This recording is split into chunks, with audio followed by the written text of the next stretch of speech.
What's up, Lantern fans? It's the Emerald Enthusiast, the co-host of the Emerald Echo podcast, here with a look at the Mcfarlane.DC Multiverse Frost King wave figure of Green Lantern John Stewart.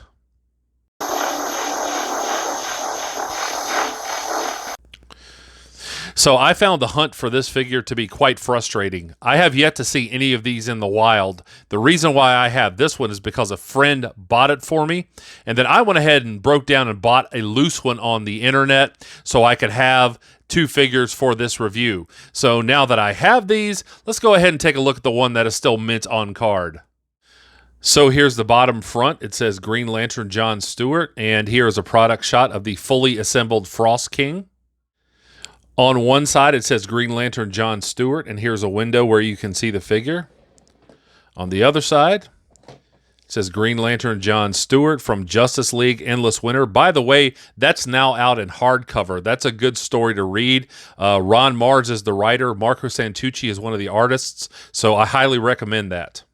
On the back, we get a nice product shot of the Frost King, as well as a diagram of how to put the figure together once you have all the pieces. And here are shots of some of the other characters available in this wave. So here's a look at the figure through the front packaging, and you can see John very well. Here are the two construct weapons that he comes with. Here's the two Build-A-Figure pieces for the Frost King there. It's the head and the cape.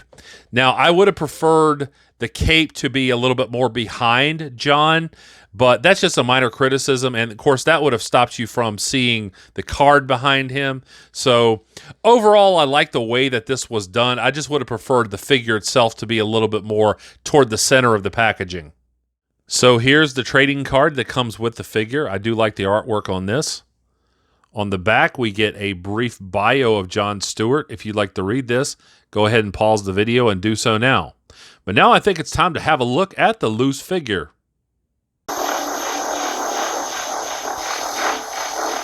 And here we have the Master Builder out of the package and ready to rumble.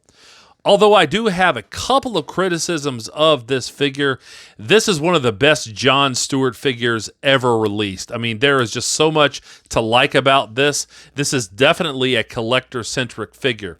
Now, I did talk a little bit about the first John Stewart figure that was released by Mcfarlane. Not the one based on the Justice League cartoon, but the first comic-accurate John Stewart figure. So I will link that to the description below if you want to see that. Eventually, I will get to a full review on that one, but let's go ahead and take a look at the details of this figure now. So here's a look at the lower body, and I really appreciate the sculpting. Lots of good detail on the sculpting.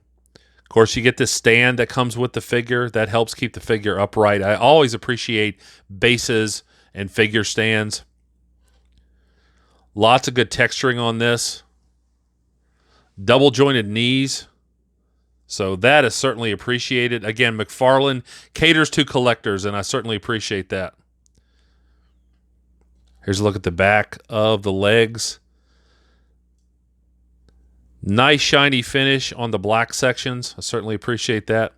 Now, one thing I want to point out, I think that the feet are just a little undersized. There is good articulation with these.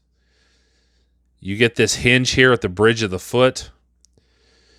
There is articulation at the ankle, so I can't complain about that.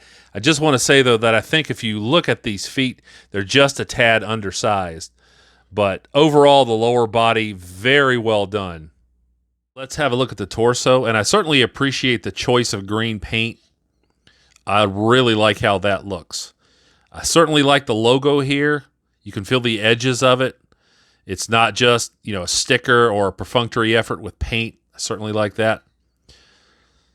Lots of good detail on the uniform.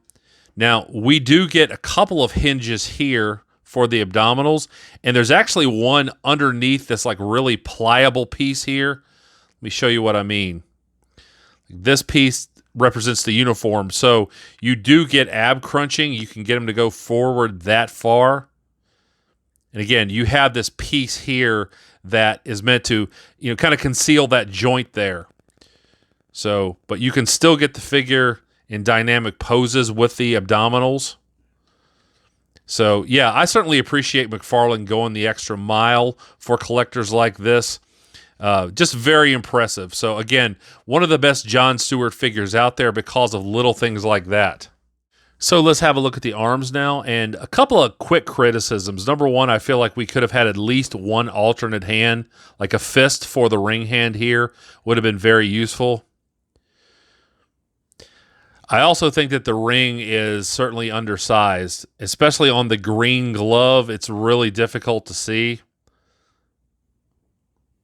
Yeah, so it certainly doesn't stand out with the green glove here, so I really feel like they could have done a better job with that. But the rest of the arm, lots of things to like. You know, you get movement here at the wrist, double jointed elbows here, so lots of good posing there. You get this bicep swivel, and also you get this butterfly joint here for the shoulders, and that gives you lots of good options when it comes to posing the figure. You can actually get him to like do a pose out like this.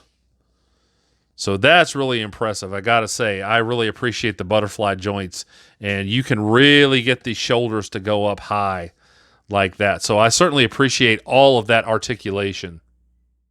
So let's have a look at this head sculpt here, and it's very realistic. I mean, just wow. The skin doesn't look plastic.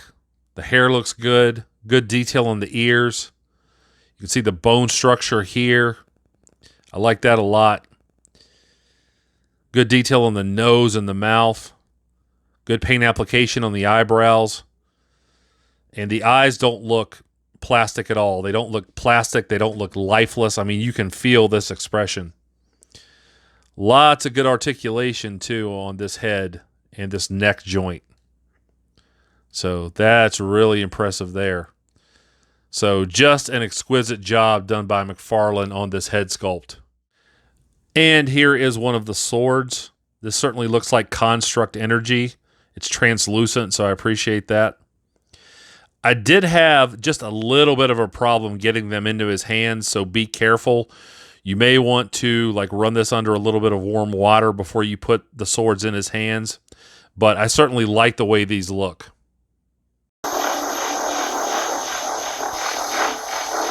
I certainly hope you have enjoyed this review. If so, please like, subscribe, and tell a friend to do the same. Stay tuned at the end of the video for some articulation shots. And also remember to catch me on the Multiverse Musings vidcast available right here on YouTube, where we cover all the happenings in the DC and Marvel universes and beyond. And I'll be back to the internet with more Green Lantern related content soon. But until we meet again, this has been the Emerald Enthusiast, and as always, thanks for watching.